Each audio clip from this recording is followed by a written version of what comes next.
Max Fomitchev-Zamilov. I am the founder of Maximus Energy Corporation, and today in this video I'm going to close the book on the Vase project. I'm going to tell you everything I've learned about these fascinating ancient Egyptian artifacts. I will reveal the final mystery about how they were made. I'm going to tell you everything I've learned about these fascinating ancient Egyptian artifacts. I'm going to walk you through all the steps of the process, tell you exactly what I discovered and how, and you'll be the judge of my findings. Over the past year, this was a fascinating and very exciting project for me. I've learned a lot, and I must say that my opinion changed several times. So in this video, I'm going to present my latest view, which in many ways is not what I reported in my previous video, but this is how the science is. The more we learn, the more we understand. So in this particular episode, I'm going to present all of my findings, which I believe is the final conclusion about the Vase project, and I will demystify a lot of misconceptions about them as well.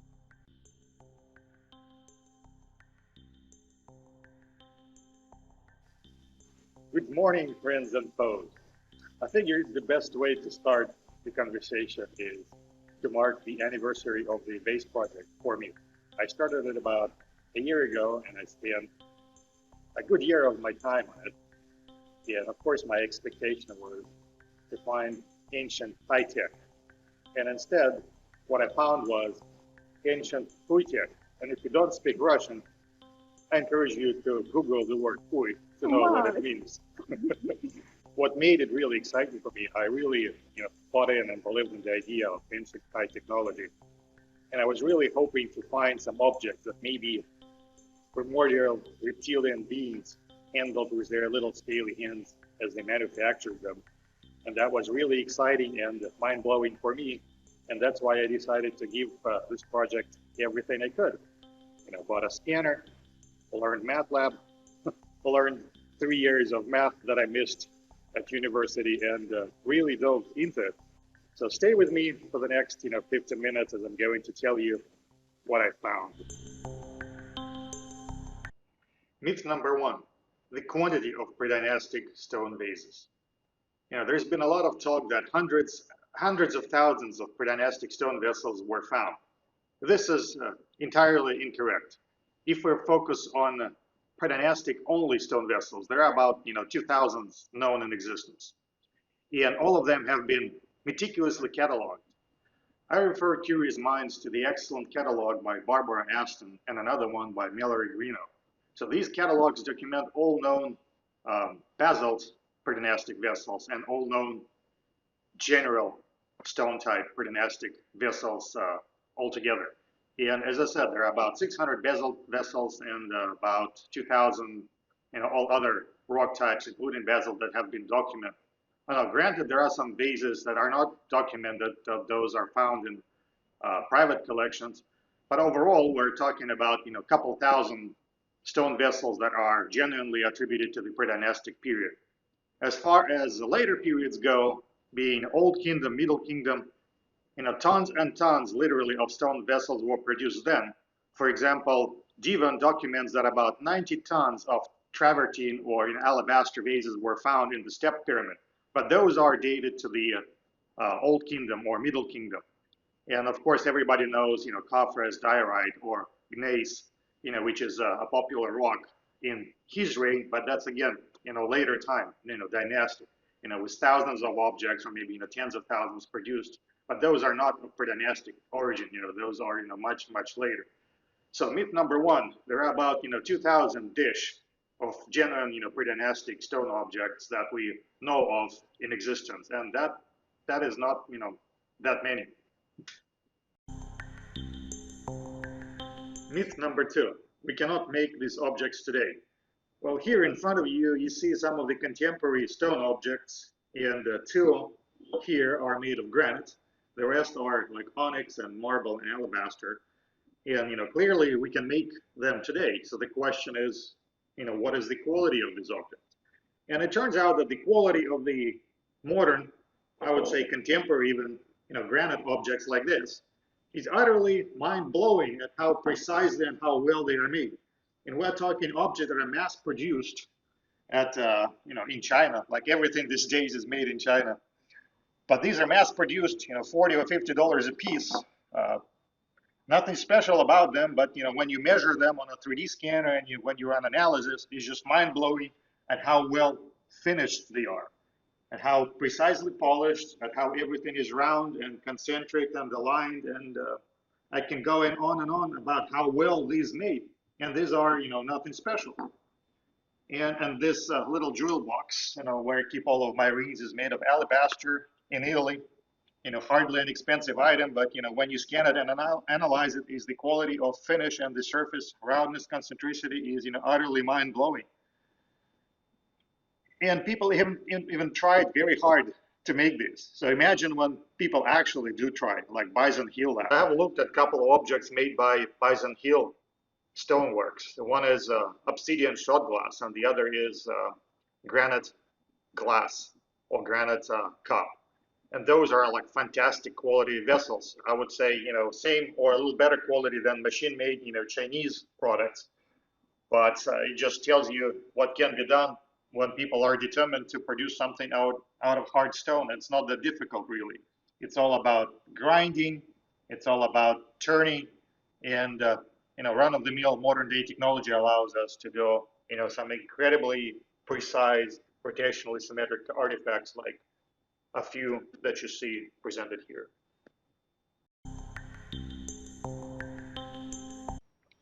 Myth number 3. Predynastic Egyptian stone vessels are characterized by airspace level of precision. This is not only untrue, this statement is very misleading. So we can speak of precision only when we have the blueprints of the object before it was made. Then you can compare the actual made object to the blueprints and determine how well it is made. This is the common practice we use today, and the way we specify this level of precision is by specifying tolerances. When I started this project a year ago, that was the first thing that I emphasized. We cannot use the concept of tolerances when speaking of these objects, simply because we don't have the blueprints. As such, we need to define what we mean by quality. And that was the whole point for me to come up with a quality metric, which is a measure of concentricity and circularity that you can use to tell how well an object is made. But it is a relative metric. You can use it to tell how much better one object compared to another. It's not an absolute measure, like a tolerance is. But anyway, the idea of tolerances must be abandoned when we try to compare quality, fashion quality of how well a particular object is made. So that's why I use the measure of concentricity and circularity to have a relative measure of how well a particular object is fashioned. And this measure proved to be extremely useful and pretty much closed the book for me, on this fascinating object, because it revealed some very unexpected and very interesting findings that I'm going to recap.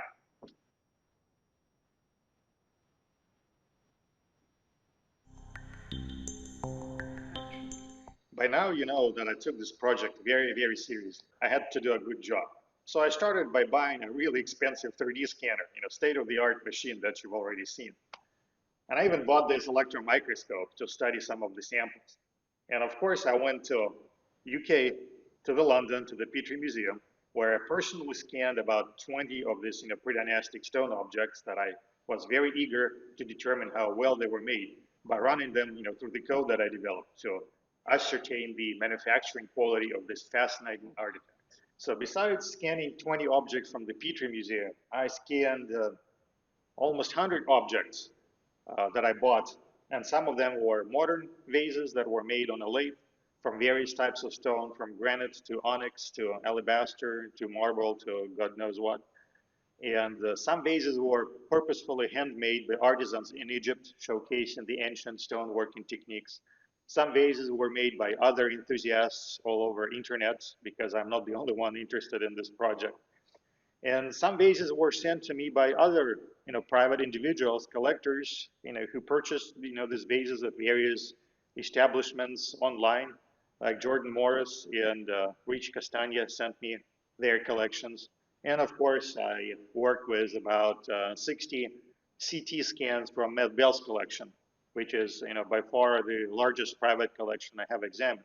So overall, I looked at nearly 200 objects, and 2/3 of them if not 3/4, I scanned myself using my key and scanner. So enough of data was crunched. So let's talk about the conclusions.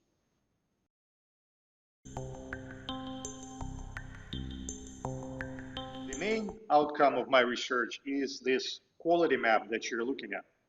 So this quality map is basically sorts all objects that I studied into categories according to their manufacturing quality. And you can see this group in the lower corner, the yellow dots, those are modern machine-made objects. The blue squares are the Petri Museum objects, and the red triangles are the handmade objects from my study. So the main conclusion from this chart is that the Petri Museum objects are indistinguishable from the handmade objects as far as overall quality is concerned. And they're clearly and incompatibly so distinguishable from the modern and contemporary machine-made objects. So basically, one of the main accomplishments of the study was the ability to tell genuine ancient objects apart from modern or contemporary objects that are machine-made. And this distinction is rather unequivocal because modern lathe-made objects have very different parameters compared to ancient handmade artifacts. And that's what this chart illustrates. So by scanning an ancient or a modern object, by scanning a rotational symmetric object, and by crunching it through the algorithm I developed, this is what you get. You get the sorting of objects according to their quality. And it falls into two classes, either handmade or machine-made. And this distinction is rather stark, and it startled me personally when I first obtained my results.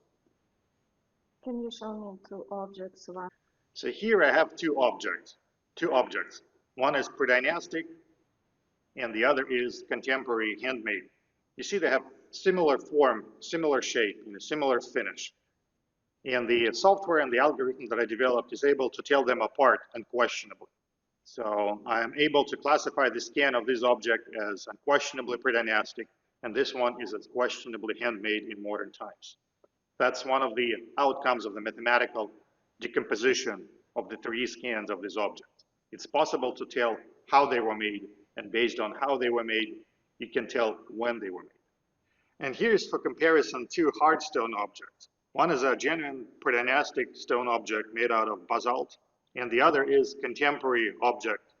I'm not exactly sure of some rock type, it's some onyx or jade type variety, but you can see how different they are. Besides the ability to tell apart modern objects from ancient objects, so the analysis technique I developed is able to characterize individual surfaces. So here you're looking at two charts. The chart on the left characterizes outer surface, and the chart on the right characterizes the inner surface. So the red areas are the contemporary handmade objects. The yellow area are modern machine-made objects that were turned on a lathe.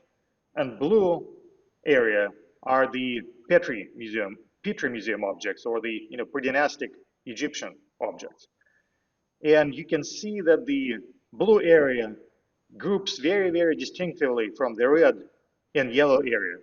And this is how it's possible to tell apart genuine Predynastic ancient Egyptian objects from the handmade objects that were made in modern times, and from the machine-made objects that were made in modern times.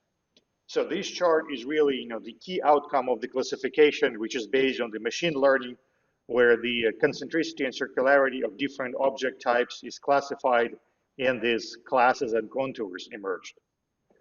So this is the key for classifying the object and telling apart at how individual surface was finished. Was it finished by turning on a lathe?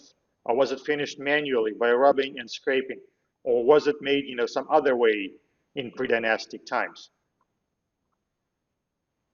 What do you think the application of this program would be? Two applications come to mind. One is you can clearly take fake objects from genuine objects just by looking at the overall quality chart. And the other application, of course, is characterizing an unknown object in terms of how it was manufactured. Was it manufactured in predynastic times or in dynastic times, or maybe it was handmade, in recent times. And of course, as more objects are scanned, other clusters are likely to emerge.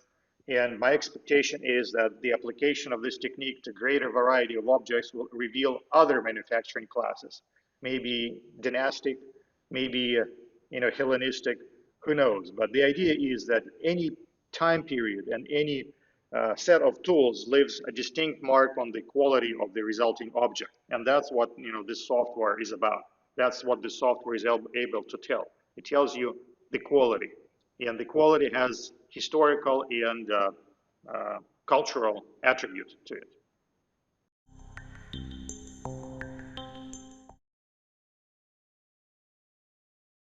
So this chart you're looking at is the classification by quality of the entire Matt Bell's collection.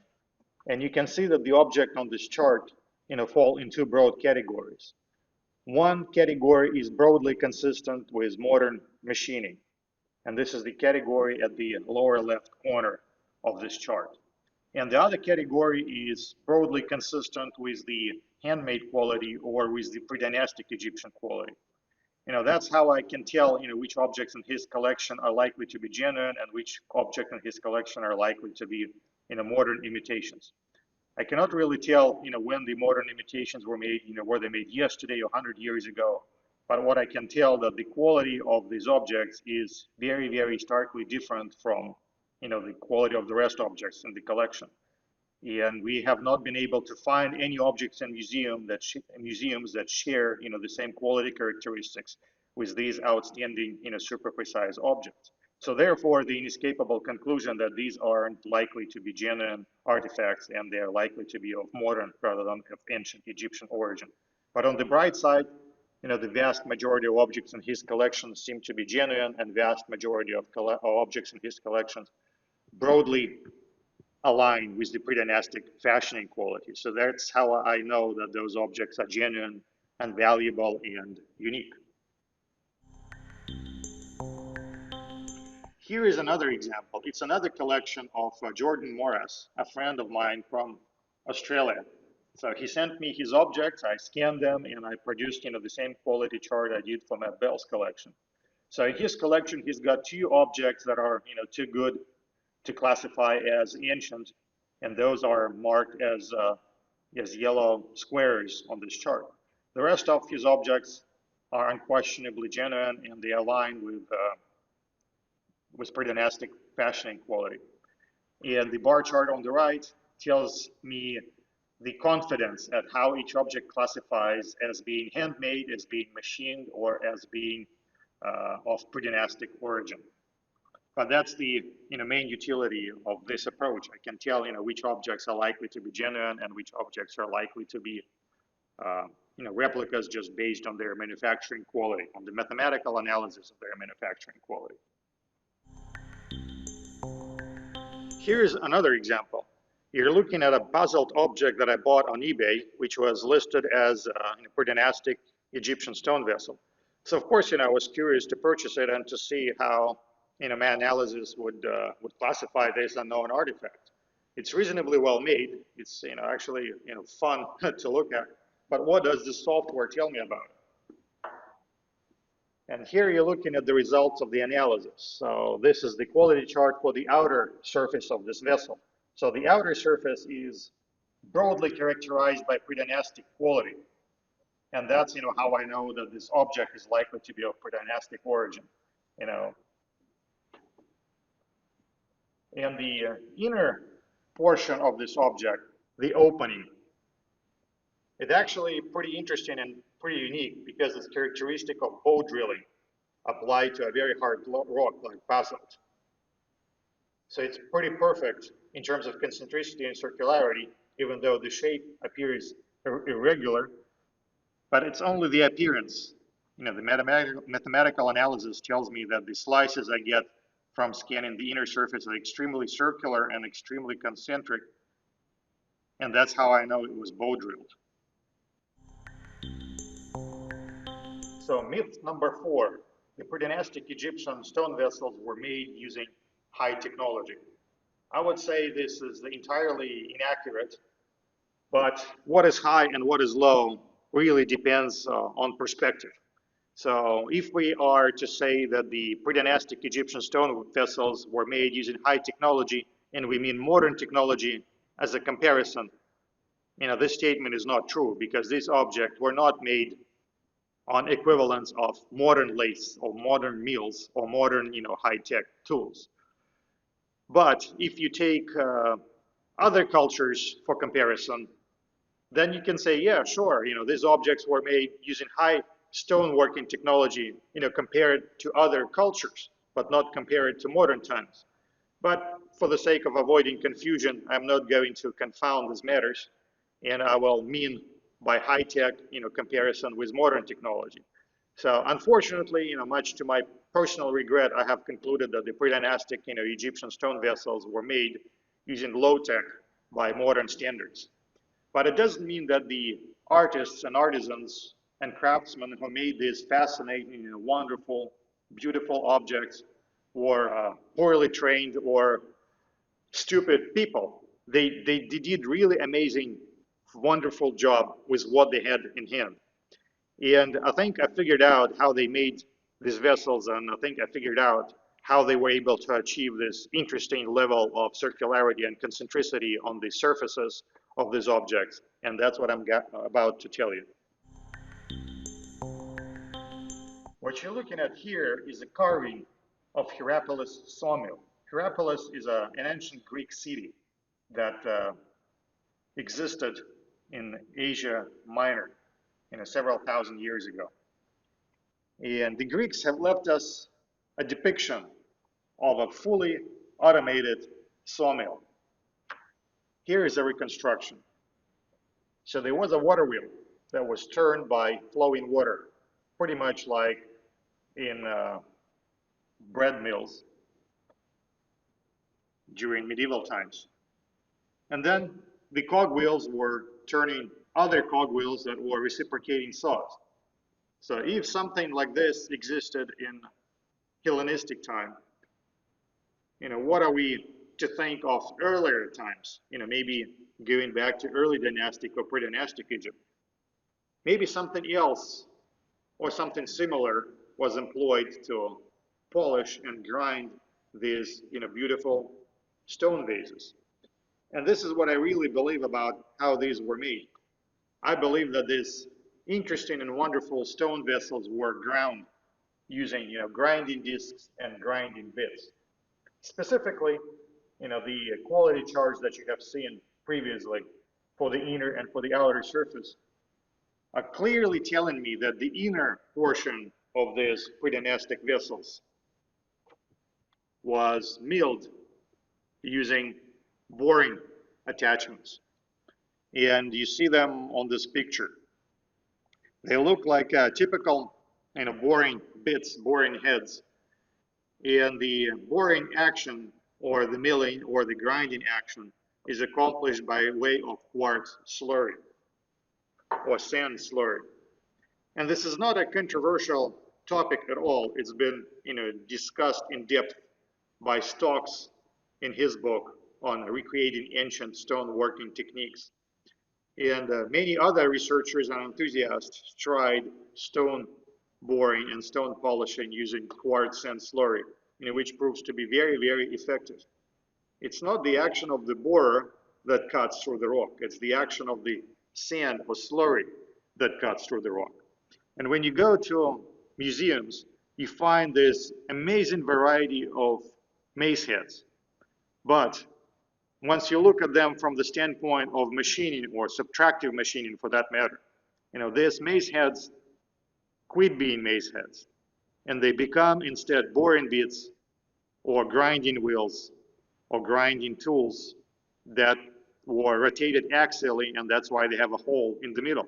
And then the slurry was added, and grinding action of these bits shaped the inner portion of the vessels.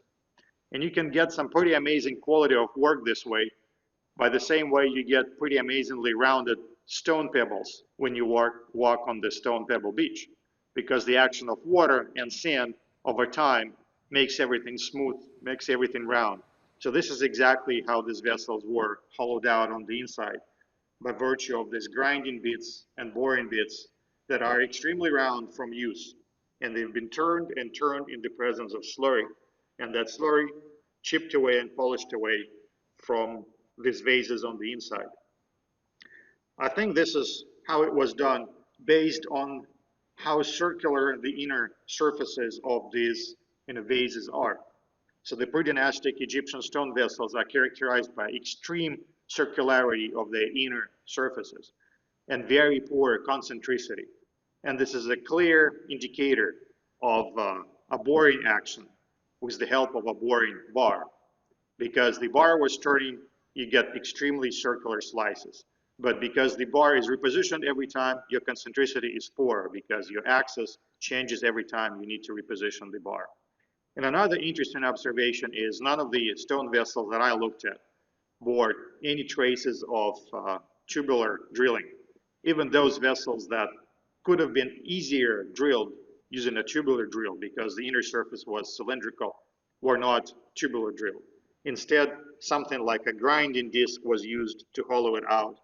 And one of them I have here at the bottom left corner. And when you look at the shape makes perfect sense when you want to grind, small areas, and you want to grind deeper and deeper into a stone vessel. All right, if the inner surface was ground with the grounding bits, how was the outer surface made? And I think the outer surface was made by turning the vase or the vessel against a rubbing block. And this is pretty clear, once again, from the quality chart that shows us that the outer surface of these predynastic stone vessels is much more round than you would expect from a manual labor. So the outer surface of the predynastic stone vessels is a lot more round compared to the handmade vessels in modern times. And why is that? One of the explanation is when you turn the vessel itself and make it rub against a rubbing block, that's what you're going to get. You're going to get very good concentricity because the entire object turns to the whole. And you'll get poor circularity because you don't have a rigidly affixed cutter that shaves off the object. And that's why I have this picture at the bottom right corner where I believe, this stone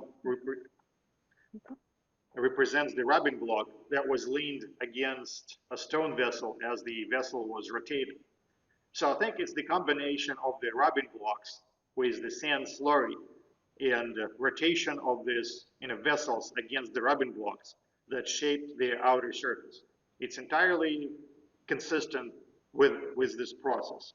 And this process will give you very good concentricity that we see on the outer surface quality maps and somewhat poor circularity because the quality, the circularity depends really on the hand chiseled prototype that you set into this grinding setup. And it also depends on how long you grind. And that's why I think that ancient Egyptians used some sort of automation for it, in the sense that I do believe they either used running water or maybe an animal to pull a rope to rotate these devices against the grinding blocks and to hollow out the surfaces. One thing I don't believe that the ancient people were stupid, and I don't believe that they were doing extremely laborious work just because they had nothing better to do. Life was hard back in those times, and we shouldn't underestimate how ingenious people were. So I think it doesn't take a genius to figure out that you can have a donkey walk around a pole and turn a vase against the grinding block, and that's what you're going to get as a result. You'll get an object which with outer surface that's extremely concentric, but somewhat poorly circular because grind is imperfect. But you'll get it with minimal human intervention. But I do think masters and craftsmen were involved. They were involved in selecting the bits. They were involved in selecting the slurry.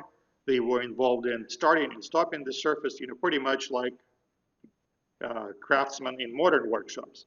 So in fact, when you look at all of the evidence that we find in museums, there is a lot of it. There is a lot of these grinding heads, and they come in all shapes and sizes, pretty much like a tool set in a modern machine shop. You walk into a machine shop and you see all sorts of grinding heads.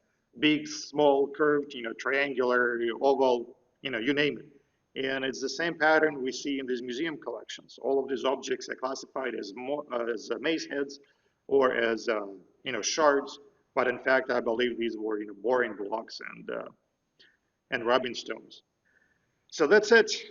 This is the final mystery. So this is the point where I retract the claims I've made previously, which are, I thought that these objects, the Predynastic Egyptian objects, so to speak, heirloom of some older civilization, which I called Culture X. I no longer believe that. I think the fashion quality is entirely within the capabilities of the Predynastic Egyptians, and I think there is no great mystery to how these objects were made. So I don't think these objects are an heirloom of an earlier culture. I also don't think that these objects were made using nuclear machining technology. That was a fun idea I toyed with for a long period of time, and I still like the idea. I just don't see any evidence for it. What I see evidence for is evidence for manual fashioning, evidence for grinding, evidence for very high quality prolonged time grinding, but I don't see any evidence for nuclear machining technology. What else? Well, I don't have any regrets. I don't regret working on this project. It was extremely fun. It was very interesting learning experience because I did learn a lot, and I've met some very interesting people along the process. So I have no regrets in this regard. And I also don't want to confound different issues, even though that I don't believe the Predynastic Egyptian objects were handmade. It doesn't mean the entire ancient Egyptian cultural legacy, can be explained this way. I don't want you to look at my explanation of the Predynastic Egyptian objects, stone vessels, and say, oh, and therefore sarcophagi or the pyramids are made in the same way. That's too too big of a stretch. I don't want you to make that generalization. I think each class of objects deserves a study of its own and a conclusion of its own. And then, and only then, we can arrive at real truth about how these megalithic wonders were made. But unfortunately, or fortunately, I don't think that the ancient Egyptian stone vessels are it. I think it's time we look at some other artifacts, at some other objects, and see if we can find traces of ancient high technology in maybe megalithic blocks, sarcophagi, or maybe some other stone blocks. And let's see what we learn. Okay, so the final conclusion that it's not high precision ancient tech, but an ancient tech of Nakada people. Yes, so basically, Predynastic Egyptian stone vessels, as amazing as they are not a product of high technology by modern standard, but they are a product of very ingenious stone shaping, stone carving, stone milling technology by the Predynastic Egyptians that created these objects during the Nakada period. They were ingenious and they were smart and they produced very high quality artifacts. Nevertheless, the process is very simple and low tech by modern standards. What do you think of the shapes themselves? Why did they use these shapes? There is no way of knowing why they use specific shapes, but I do have a hypothesis. I still believe that there is more to the past that meets the eye. So I wouldn't rule out an idea of an earlier civilization existing, or visitors from outer space or from the past. It's fun to think of those things because they really ignite our imagination. They really tickle our fantasy. So in this regard, there are many Predynastic Egyptian puzzle vessels that looked like parts of machines. And to me, it resembles a lot like the cargo cult that we've been exposed to in the 20th century. And to those who are new to the cargo cult, it manifested itself clearly when American soldiers landed on one of the Pacific islands during World War II, and they were greeted by the natives as gods. And the natives started emulating the technology that the American quote-unquote gods brought with them. The coconuts for for headphones. They built antennas and planes out of sticks. They even emulated marching in drills in a ritual. So this seems to be, sociologically a common human tradition to adopt things we don't really understand. And in fact, I did something very similar when I was a kid. When I was a kid, my father was taking courses at a university, and I was maybe 3, but I saw him, making notes in his notebook. So I started making similar looking scribbles in an empty notebook, trying to mimic what my father was doing. And then he was doing some technical sketches because he was training to be a toolmaker. So I started emulating and making copies of his technical sketches. I had no idea what I was doing. I was copying. So applying the same, principle, some of the Predynastic Egyptian stone vessels, when I look at them, they look like stone replicas of machine parts that the ancient Egyptians could have seen. And that would explain, why these objects were sacred or uh,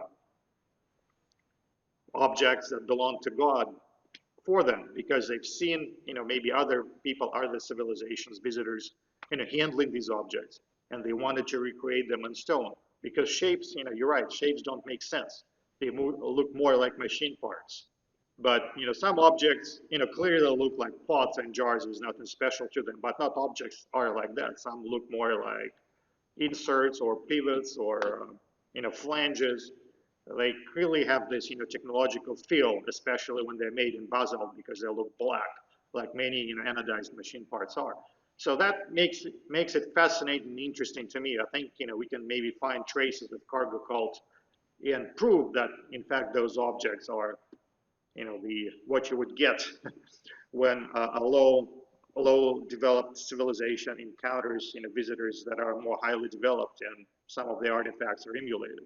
So I think we see a lot of that in Bible and in ancient texts and in ancient writings, where we have references to angels and to ancient tech that's being presented as divine to us, like God flying on pillars of fire and producing fumes, making objects disappear in smoke. When we filter that through our modern knowledge, it's clearly technological description.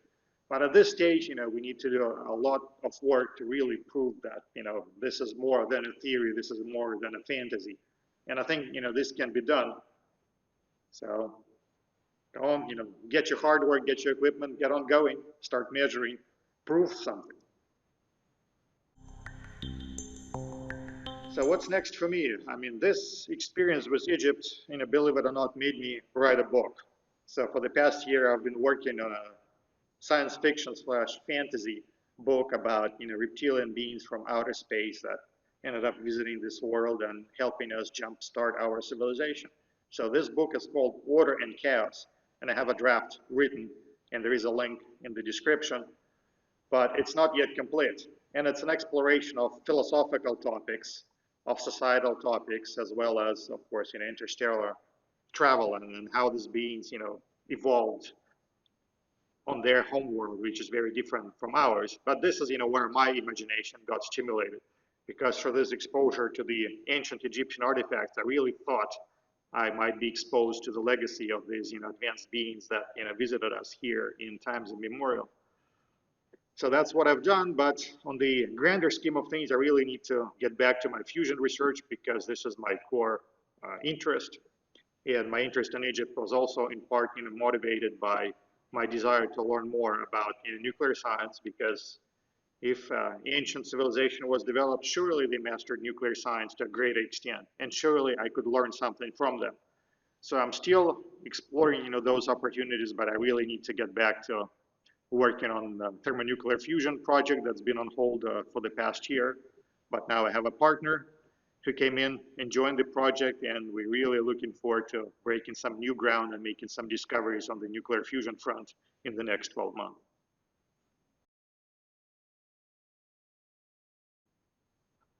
Yeah, I want to thank several people for helping me throughout this project. Of course, I'm infinitely grateful to Matt Bell for the opportunity to work with his collection.